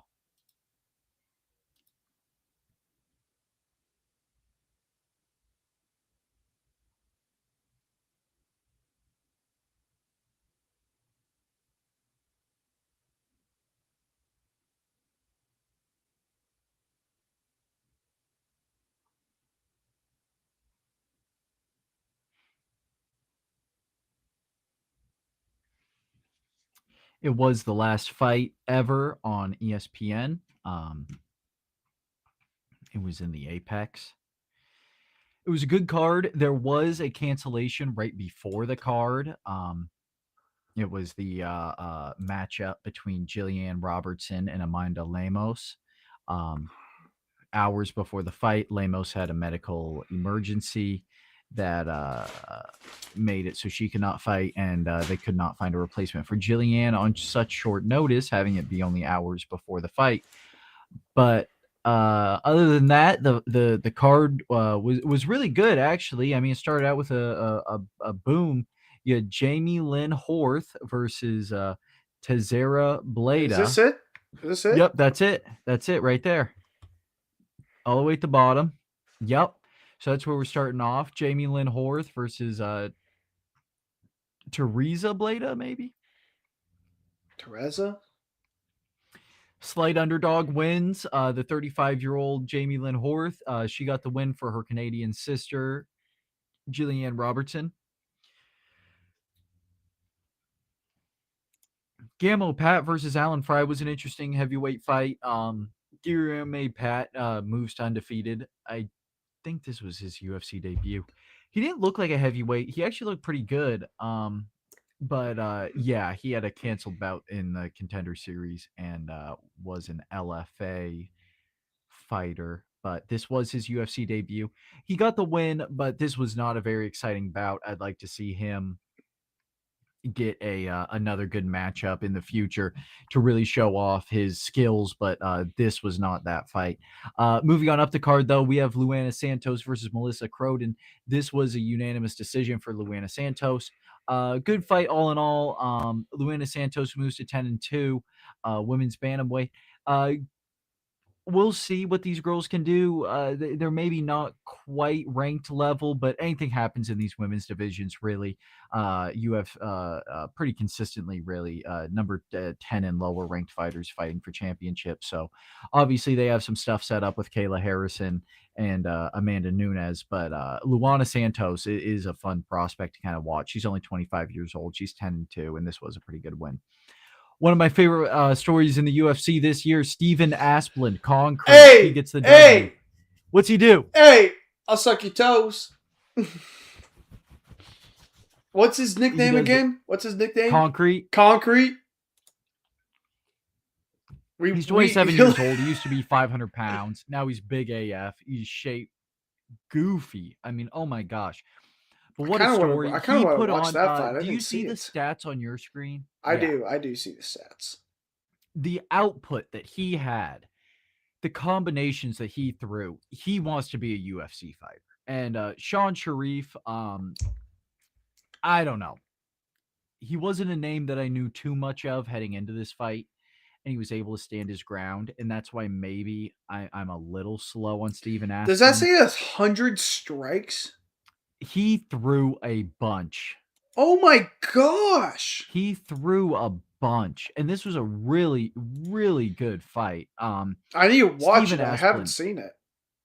And yeah, I mean, maybe I have seen Steven though. We watched Steven become a UFC fighter on the Contender Series. Yeah, so maybe after this, K Stelt and I will have a little fight, pass, and chill, as I like to do with all all my friends. But Steven Asplund, really, really impressive from him.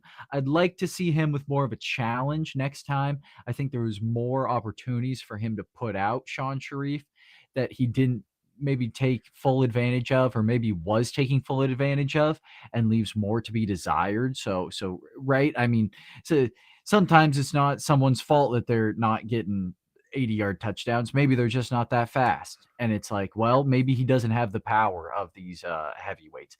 But he is an exciting fight. This is what you want to see out of heavyweights. They did win fight of the night, so congratulations to both of them. Enjoy your 50,000. But I mean, gosh, what a good fight. Really exciting fight there. Joe Anderson Brito versus Isaac Thomas. Joe Anderson gets the unanimous decision win. Wait. What? Neil Magny? Neil Magny? We're going to talk about them? Oh, I have Neil Magny next. I'm looking at a different screen. Oh, okay. Do they have Joe Anderson? Yeah, Brito and Isaac first. Okay, well, let's go Brito and Isaac. Brito gets the win over Isaac, who was 9-2, 23 years old. Isaac was kind of supposed to be this British up-and-comer, but Joe Anderson kind of put a stop in that. Featherweight is just a tough division, man. So whatever they're going to do there doesn't change too much in the division. Would have been cool to see Thompson win and see him do something, but Joe Anderson, Brito, we don't have PC here, so no one can say it, but Gatekeeper. Moving on up the card, speaking of gatekeepers, Neil Magny, but he loses to Yaroslav Amasov. And this guy, I don't think, is he the guy? Not in the military, I'll tell you that. I No think, drones. Yes, this is the guy. Mhm. This man is in the Ukrainian military. Yeah, he There's is. a famous video of him, and he is pulling out. He like goes into like this bomb shelter looking thing, this old dusty concrete building, and he pulls out this garbage bag and he opens it up, and it's his Bellator championship belt, and he's totally in his like army garb. Are you looking it up? Yeah. Yeah. So yeah, just put his name into a search bar. I'm sure it's one of the biggest videos.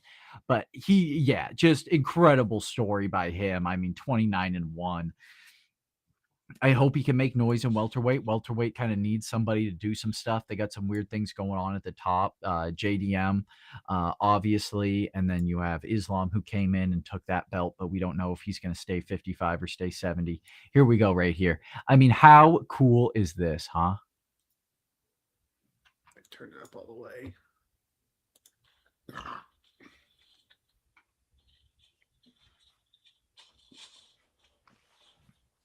Military man. What's in there? Oh, just my championship belt because I'm the baddest motherfucker on the planet. I mean, how cool is that? That's a champion right there. Neil Magny, obviously great, and wish him the best in what he's gonna do. He'll probably still get another fight in or so. But when you got guys that are like Joe this Yaroslav Amosov is what we're gonna go with. Hey, I officiated a kid from Ukraine Mm-hmm. at some JV basketball game. I was like, "You're from Ukraine?" He was like, "Yes, I played basketball." I was like, yeah, really." Yeah, I knew someone who came here for I don't know what you call that if they're getting what do you call when like someone moves to a country for For sports? asylum or something maybe? Yeah, I think so. Getting asylum or something. But someone from Oh, Ukraine that I worked asylum, with yeah. briefly, and they had some crazy stories. They're like, yes, my What was favorite his name? library What was is his not there name? anymore. What was his name? It was a woman named Okay, Olga. never mind. But yeah, what I you might thought? know, I knew the know same I know a Ukrainian guy person? from Seattle that his name is Alex. Ukrainian. Oh Yes. my gosh. Whatever, man. King Green gets the win over Lance Gibson Jr. Lance Gibson Jr. was opens up the main card in a UFC debut, which was kind of interesting to me, and it was a catchweight bout. King Green, almost 40 years of Catchweight. age. Whoa! What's catchweight? Whoa! Catchweight is when you don't fit in a weight class. Kyle. Oh, I didn't know that. It's in between. It's in between. In between. And a catchweight bout could be really any bout, but you just call it a catchweight bout, and then you list the weight that it's at. So a catchweight bout could be at 140, and then it could be two guys, or it could be, and typically that would be like maybe like two bantamweights, maybe like an older bantamweight that doesn't want to make weight. But this was two. Well, really, King Green has been doing a little bit of work at welterweight, but he was down at lightweight, I guess, and they decided 160 is the best for Lance Gibson's UFC debut. And maybe this was short notice or something. I'm not quite sure. But former Bellator fighter. I mean, he's been knocked out. Obviously, lost his UFC debut, but he's won some fights. He actually won at Muckleshoot Fight Night most recently in November of 2024. He's been out of the game for a little bit. Muckleshoot, my neck of the woods, for Lance Gibson Jr. Sorry, excuse me. But King Green gets the win. Congratulations to him. 33-17-1. That's a fuck ton of fights. Candy Nuchechu versus Marcus Buchecha. Say that 10 times fast. But draw. What are you going to say? I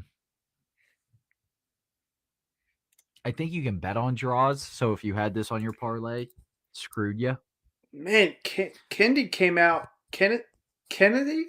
Is it Kennedy. Yeah, the first name isn't a problem. I don't know why you're struggling with that. You've seen that I one thought you before. said Candy, and I was like, what the?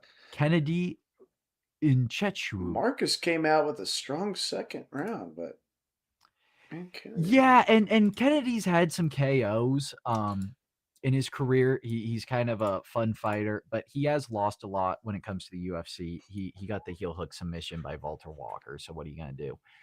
But I don't know. Draws. What are you gonna do?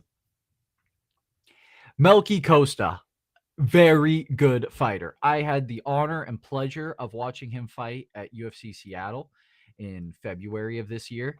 And UFC will be back in 2026 March. I don't think that there would ever be a reason I'd miss that. So we will get another Dudes in Sports live reaction from UFC. Maybe if PC, now that he's got some shit out of the way, can figure out how to get me a press pass, we can actually do something. But other than that, I will be at the fight. Yeah, he beat Andre Fili in February. I mean, Melky Costa, really impressive fighter. I'm excited to see what they're going to do with him next. Because him at featherweight, him at lightweight, I mean, I don't think he can make bantamweight, but he's a really good fighter. I'm really excited to see what they'll do with him. God, he could do anything. He's going to be really good. And this French guy that he beat isn't no slouch either. He's a former champ in Cage Warriors. So, I mean, he's lost to Nate Landwehr, or he's beat Nate Landwehr, but lost to Nathaniel Wood. Oh my gosh. Yes. He is so pale. Be showing this, but yeah, this is. Oh well, he has Michael Jackson. What do you call that? What do you call that? What does Michael Jackson have? He had plastic surgery. No. It's paleontitious or whatever. No. Something like that. Yeah, but you're close. He. I'm close.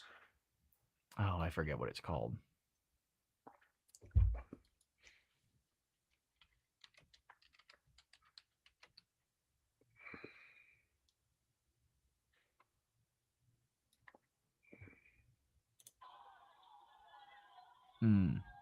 But yeah, his skin has lost melanin throughout his life.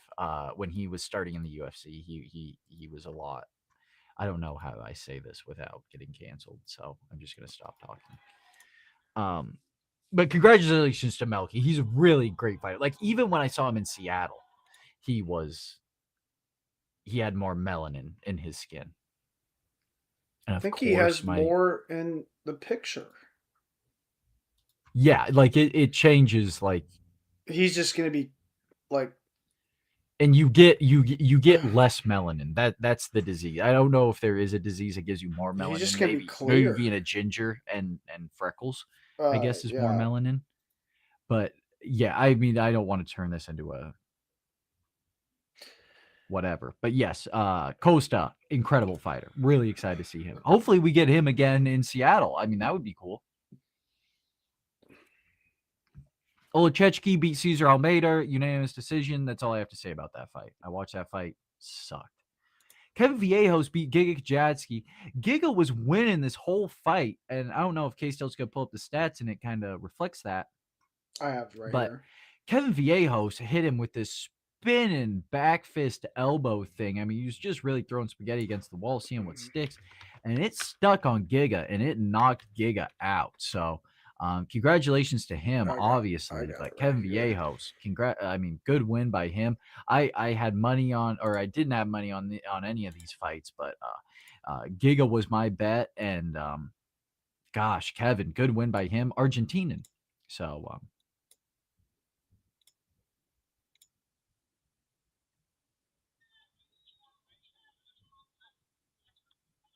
Oh,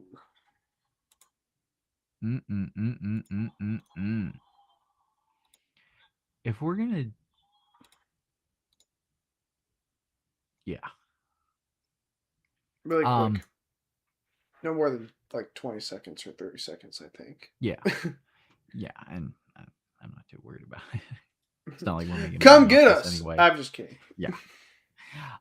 So we're moving on to the main event, Apex main event. Oh, Kevin Viejo's performance tonight. Congrats. Manuel Kopp versus Brandon Royval. Manuel Kopp got the KO, right hook to the ground punches. But gosh, Brandon Royval, you're this close, man. You're this close against Van. That would have given you a title shot. And I mean, obviously, who would have known if it was Brandon Royval instead of Van? In that title shot if the same thing would have happened to Pantoja. But you're that close to getting the title, and then Kopp beats you with the KO, just catches you. And Kopp's called out Van. Van has called out Kopp. They've mutually agreed to fight in Houston February 21st. I don't think that that's going to happen, but I mean, you've got a champ and you've got a 125 guy who just won a main event. So I don't know what you want from him. There's nothing more really Kopp can do. I'm not the biggest Kopp fan, but I can see where obviously I can see where the hype's coming from. The MFers winning fights and stuff. But I'd like to see him versus Van. Obviously, we haven't seen a true Van victory as a champion. Like this stoppage, I don't know. That's tough. Royval was going in and out of consciousness, and you've seen fighters do that before. Yeah, I mean, and like be able to right, recover. right, Yeah, he was asleep right for there, a second. right no there. Question. That's Yeah. He was asleep for a second, but he did regain consciousness within the next. So what are you gonna do, right? How many times? listen. But when you go unconscious in the UFC, when you go unconscious, I agree with you, but yeah, but like that, before, yeah, that's and where, guys have gotten wins. that's Like that's who's to say yeah, Royval couldn't have been left? I mean, I mean, that's the thing is it's the sport into all sports. Like subjectivity comes into the picture. You got to have a referee in there. You can't just let the two guys do it by fucking honor on the honor rule. But that does it for UFC 2025. Congratulations. And then we got Thanks, guys, for sticking with us this whole time. Super exciting. Pimby. Pimblet? Yeah, Pimby and Geechee. I was like, oh, I wish I didn't say that you were. Yeah, you would have seen me say it. I do like the Sean O'Malley and Song Yadong. That's the craziest thing. Song Yadong song. I also saw Song Yadong live. His last fight was in February in Seattle. I do want to see Derek Lewis versus Cortez Acosta. Waldo Cortez Acosta. Found him. Kayla Harrison and Amanda Nunes? Yeah, that's a really good guys fight.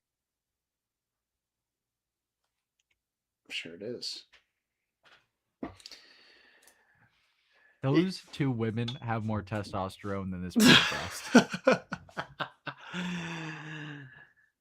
Oh man, that does it for me. I mean, what else do you want? Let's go around the room. I guess we'll start with K-Stel. Yeah, K-Stel, you joined us. Hey, thanks for joining me, bud. I didn't want to do this all by myself. I'm glad. It always seems like we have two guys to talk to each other. We don't have just it sucks when PC's just by himself and he's just sitting here just talking and stuff like that. Man, the Chiefs. Oh well, that stinks. Hopefully the Royals. Listen, everyone know this. I'm a bigger Royals fan than I am a Chiefs fan. Which sounds silly, but it's true. I'm actually a bigger KU basketball fan than I am a Chiefs fan. But oh my God, shut your trap. Other than that, the room's gonna get fixed up. I'll be here next week. Sounds good. I'll be here next week to see what goes on. I'll talk about whatever's happening. No UFC though. I'll be sad. So. Yeah. Get out of here sooner. We'll watch that fight after this is done. That'll be exciting. Yeah. What was I gonna say? Oh, I was gonna say something about the baseball segment. Since I can't really be on every Sunday, I do want to do like a baseball update thing. Like it just kind of a live stream. I come on, maybe Nick Howard joins me, maybe P4 joins me on the live update. I'm trying to work out like, how to make it interesting. But do we even do that with this podcast? I think we just kind of like the way this podcast goes, and if people like it, I think that the Dudes in Sports channel, and you guys can correct me in the comments, the one watching, which is probably me, if I'm wrong, but the Dudes in Sports channel, I think as long as we stick to this kind of Sunday routine, we can do whatever else with it, and people will get used to it.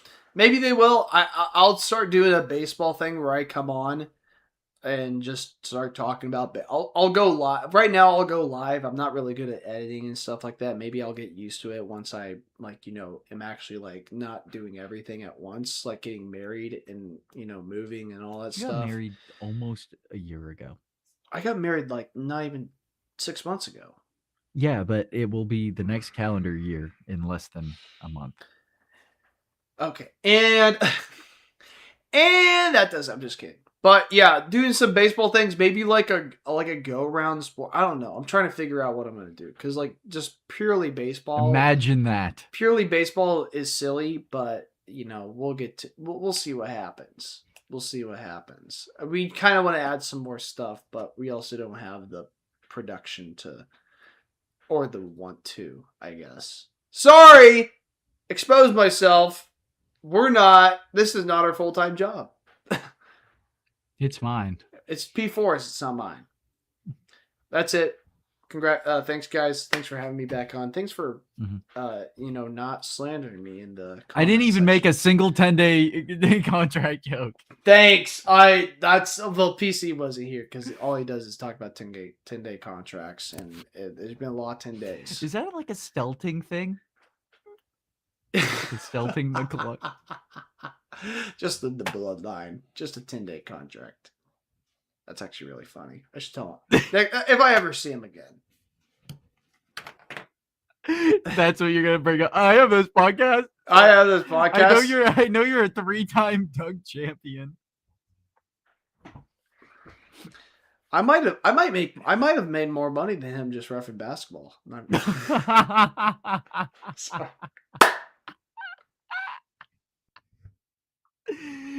I'm kidding. Kyle's cousin is a professional athlete. God damn, I just went out of focus again. That's good. What do you got? What do you got for the crew? You want me to talk more about the Mets? No, we're done.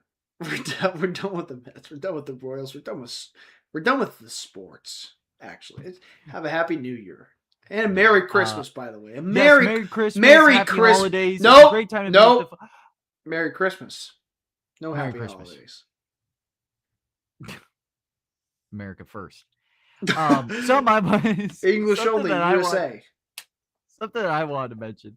In one of my other professions, public address announcing, and in my neck of the woods, we have Tyron Stokes, who's the #1 recruit in high school basketball right now. He goes to Rainier Beach, which is kind of near my neck of the woods. I'm going to go try to check out a game of his. And also Isaiah Thomas's son, Josiah Thomas. I had the honor of announcing one of his games. So that was kind of cool for me. I didn't know until a week after I did it. So less cool, but just fun stuff. You got to go out. You got to support sport, man. And especially us. I mean, I assume most of our audience is around our age. We're kind of, and when you're in high school and younger and you like sports and you do sports, but it's tougher, right? I mean, now, how do we do? What do we do now? We go to the gym and maybe you'll do some push-ups or some sit-ups or some lifting some weights. But we don't really go out there. We're not really in competition as much, especially physical competition. So it's good to go out there, support sports, support your local high school. I know K-Stelt's not allowed 500 yards within the elementary school, but maybe if you can go to a high school game or something like that, that would be awesome. But go out there, support your local teams, whether it be professional or not, NIL money, all that kind of stuff. Just remember that if you want to put a cap in baseball, all you're doing is taking money out of the players' pockets. The owners are going to get rich regardless. So, support the athletes, support sport. Let's get this thing rolling. Thank you guys for joining us on the podcast. Like, donate, subscribe, donate via super chat. Kyle and I have UFC fights to watch. I think that's kind of it. K-Stel, you got nothing? Got nothing. All right.